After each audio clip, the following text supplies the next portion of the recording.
Hello, my fellow garage physicists. This is Roy back again. I must say, let's get out of the sun. A monumental day today in regards to Ed Leedskalnin's work that I've been pushing through.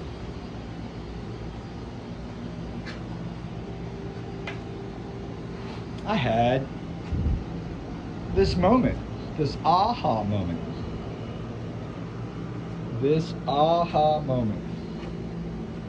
Yes, yes.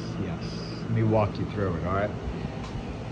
So, I just happened to be testing out these microwave transformers. They're 2,000 volts, 2 amp.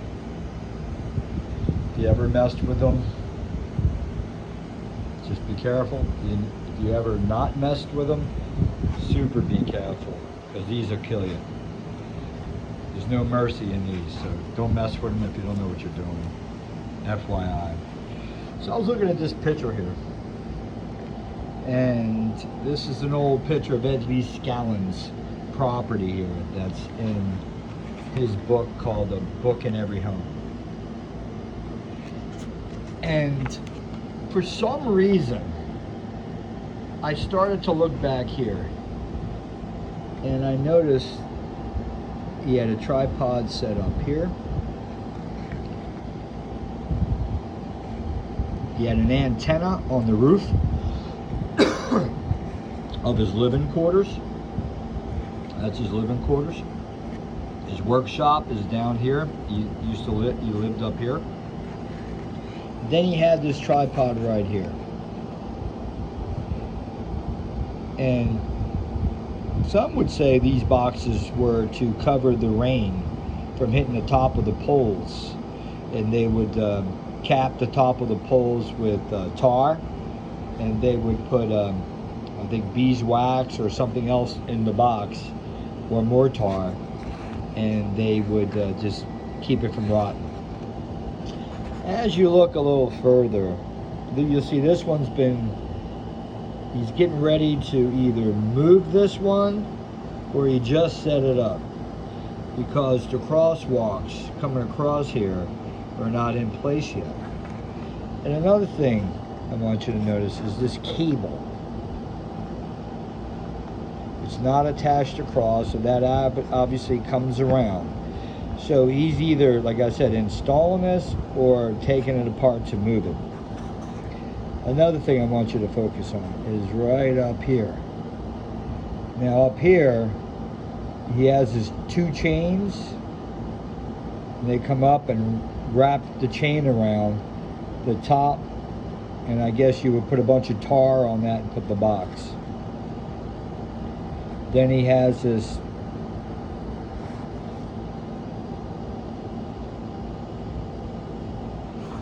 capable of hanging something off of that, which would be from down below.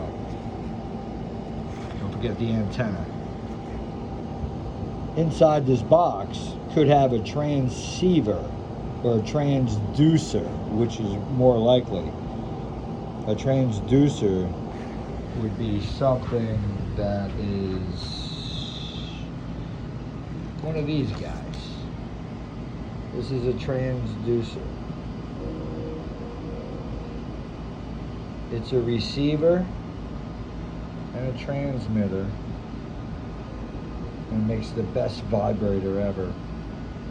You hook up a SIG generator to it.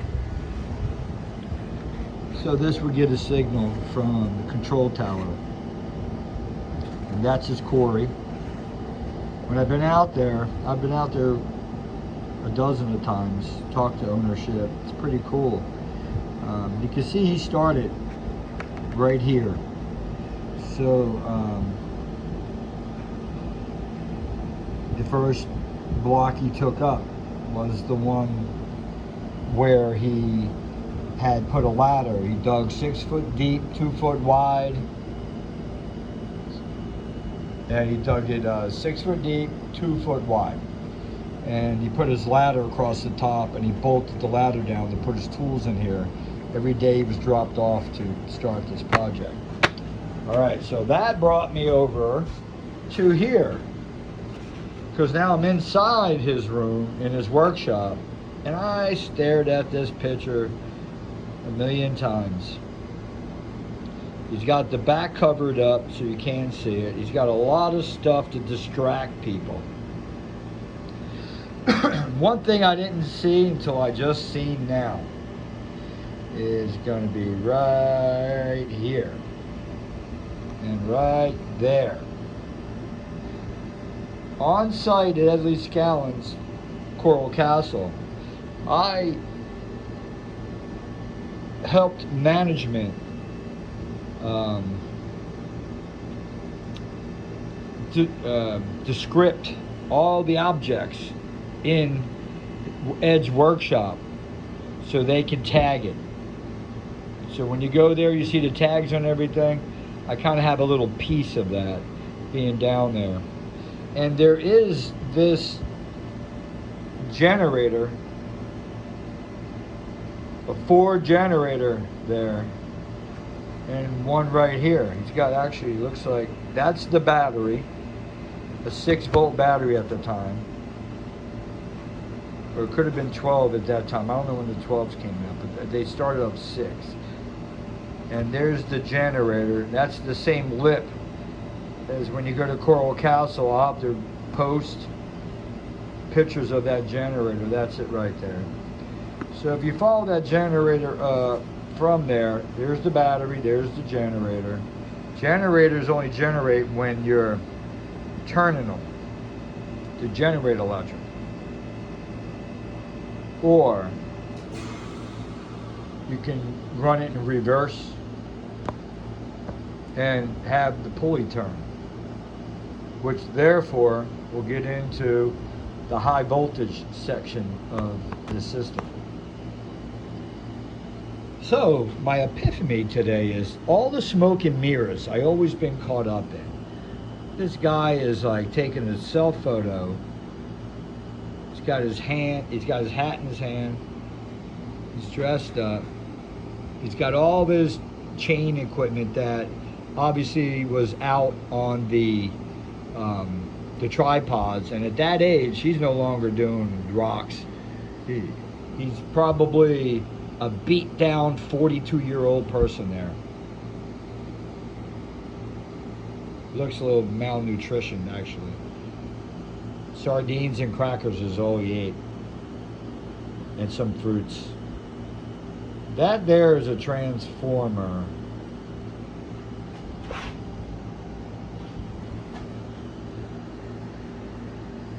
And the back side of it is chains. The other side is the electric. So you have magnetism or the grounding of the system, which wouldn't be 90 degrees off, but it can be 90 degrees off from the chain link being a bipolar event. Every time it touches another link, it does another loop and it turns its angle. So the electric side, the negative side of the electric, would be flopping its poles at every juncture, which would be a nodal point. All right, I'm talking a little music here, but along with electric and universal codes, if you get me. So he could be splitting it here. And this side's obviously got to be either, it's got to be the hot side, the electric. And that comes up here and it goes to these glass capacitors. Now if you look on top of the glass capacitors, there's some type of capping up top. No, actually that's the top of the glass. You can see that. Here's the top. He's got down there behind here, this wall, and I know this for a fact, seen it. This ain't a wall, this is just white sheathing. Behind there is 1, 2 capacitors, glass capacitors. The bottom holes are punched out, so the wire would come down through the capacitor top part and it would wound around the outside layer of the glass, and then it touches, and I'll have to post the pictures of, there's a magnetic contact. When there's magnetism on that contact, it makes a contact, and it'll put electric into the glass bottles. Here is another point I think he's showing. These are chains that are bound up. Only way you can bound up chains is through magnetism. They don't bound up through electric. I can get these, I'll do an experiment, and we'll turn these into magnets from the 2 poles of a 12-volt car battery, and they will twist up, bind up the exact posture that these have, okay? All right. Now we're going to get into the biggest part of the epiphany. Here we go. All right. So here I am. I'm standing here. And I got all this in my head, and I'm processing. There's a 200 amp alternator. They didn't have alternators, they had generators. But I always had this, and it's, don't put a lot of resistance on it until you draw all that resistance. The more you draw, the more resistance it's going to give. So just keep that in mind.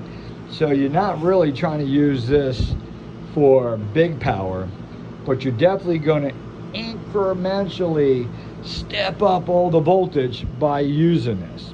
Okay. So under Ed's wheel, he's got a pulley system. Okay, you see, I'll turn the wheel up top. You see the bottom turn, right? Well, in that system, he is turning the generator to make a significant amount of electricity so he can power up to make high voltage, electrostatic. Because if we're going to tap into the ground, it ain't through electric. Remember, it's 90 degrees off. Lightning comes from the ground on up, and from the up down to the ground.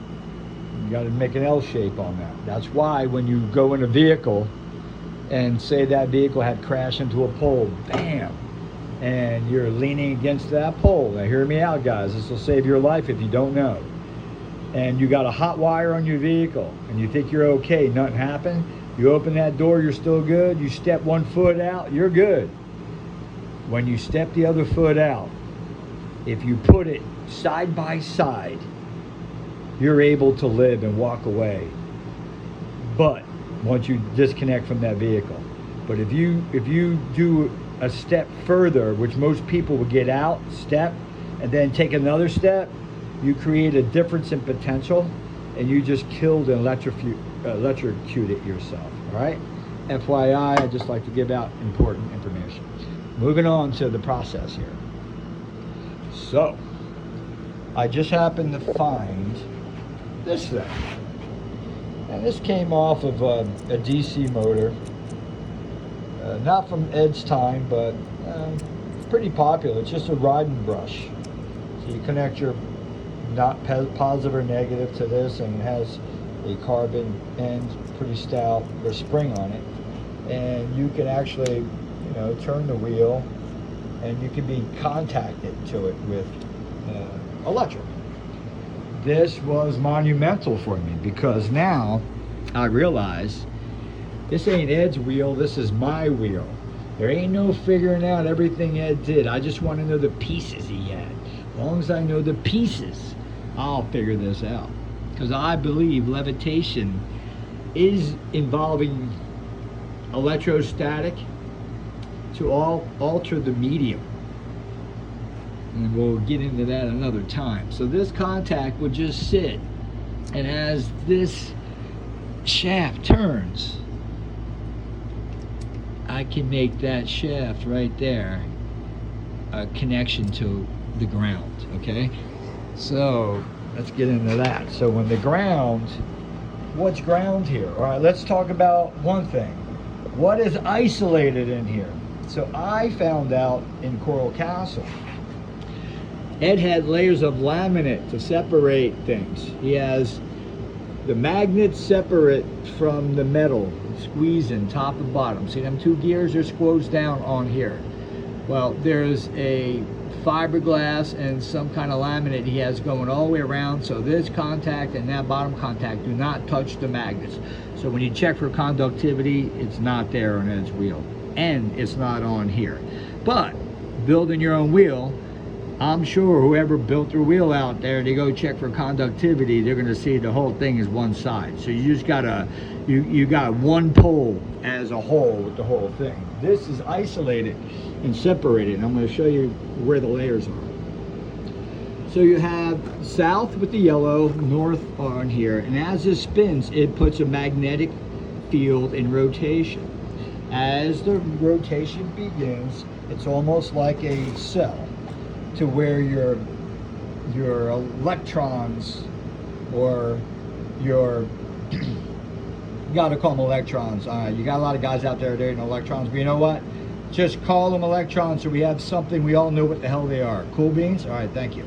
So these electrons are running around, orbiting, they're in rotation, spinning around, okay? On the shell here, you have a bipolar situation. So the bolts, the shaft underneath, these bolts, the upper clover ring, the entire base, the inner guts, and even the handle is ground. Now, with that being said, we now have a grounding contact that is going to be connected to earth ground. Well, actually not earth ground, my bad. That ground is going to be the ground that's connected to the other circuit that is using the pipe that is 6 feet in the ground, along with a grounding rod of a house that's 6 feet, makes it deeper and strapped. See, they're grounding rods here, and it's lead inside, copper outside, so it has really good conductivity. It had a coil went down here in the pipe. So the way you can actually use the ground to think you're going to get electricity out of it, you can't use electricity. You have to go about ground and moving those electrons out of the elements by using electrostatic. So that's where the electrostatic system comes in. So he has the pipe, well, this is part of the electrostatic.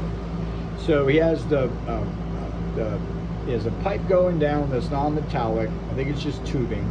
It's on the wall. It has Leedskalnin's place. It fits perfectly down here, same size, and out of the bottom, he has a hole at the bottom of the pipe, and he has the bottom of that wire coming out, and I believe that that's connected to the part that we were eyeing up at right here. It's connected to that side coming up from the bottom. That pipe right there goes to that grounding side of the circuit. Okay? So now you're gonna, every time you want this to pulse, Schumann resonance. Remember what we're doing. We're trying to tap into the Schumann resonance. So we can get 6.2 up to them 20s if we want. Whenever the Schumann resonance, it fluctuates during, especially now, summer solstice, it's probably on its fast heartbeat, I would assume. In the wintertime, it slows down. So it's probably pulsing anywhere between 18 to 32 right now beats per second. Yep. So this shaft becomes electromagnetic, okay? So our electromagnetic field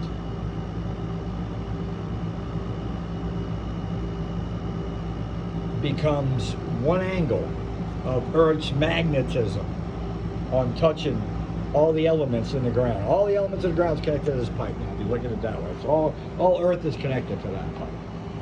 I got all the power in that pipe. So there goes your angle, which Ed's showing here, is your vertical here, is your magnetism. And I believe every time this came around, this would brush, make a contact, shoot this negative up in here and complete the circuit, because on top of that pipe is where Ed's introducing glass. And we know glass stores energy. So on the pumping of the pipe, every rotation, if it's that rotation, it could be other things going on with the PMHs, which I didn't even think about yet. But if you have any comments on it, bring it on. But I make this long story short. Every time it pulses to the Schumann resonance. So every time the Schumann is on its path out, the whole Earth is it's kind of being sucky pulley. So every time it's got this wave that's pulsed, you're going to have an impact, just like the sine wave. It's going to have an impact, and the impact is going to be the downstroke, and then you're going to have the withdrawal back on up, because every action has a reaction, and you're going to be siphoning energy out of the ground into the capacitors of these glass capacitors, which are the glass capacitors as well, coming back here. So he's got backup capacitors here, and they're all wrapped on the outside of the glass with wire. Boom, boom, boom, boom, boom, boom. Then he has a magnetic contact. Boom, boom, boom, boom, boom, boom. Magnetic contact. So I believe that these are probably wound differently. So you have a positive and negative. He's allowing that energy to be siphoned back up in electrostatic, and once it gets in electrostatic, it now can be converted and shifted over into working power by bringing it through a transformer, which would probably be this guy back here, bringing it back from there down to here, and this transformer would be acting to the magnets, which would be making it go on and off. So the handle had something to do with the chains, because there's the hook, and who knows what he hung on the hook. And right here would be where the feed from the electrostatic from the ground, because it's going to feed you back more electrostatic than you can take. So if you charge these electrostatically, like rub right here, some rabbit fur. I got a lot of cool electrostatic videos out there if you guys want to check, but you just got to charge glass. Like if I take this and just first I put it on the ground, let it balance itself out, because it probably had a charge. Then you just get it and you rub on it, you're putting charge in there. So now inside, you don't even see it, it's moving its inside guts around, and the molecules are going in one way, and the protons and the neutrons are going the other way, and everything's kind of moving around in the little cells that are in there. So the whole thing is manipulated by this electrostatic from the cloud to the ground and then down kind of way. So leave your comments. There's more to come. Yeah, slowly retreating, step by step. Slow children, which is me. Welcome to Vinny's Workshop. Have a great day, and happy 4th to you Americans. God bless America.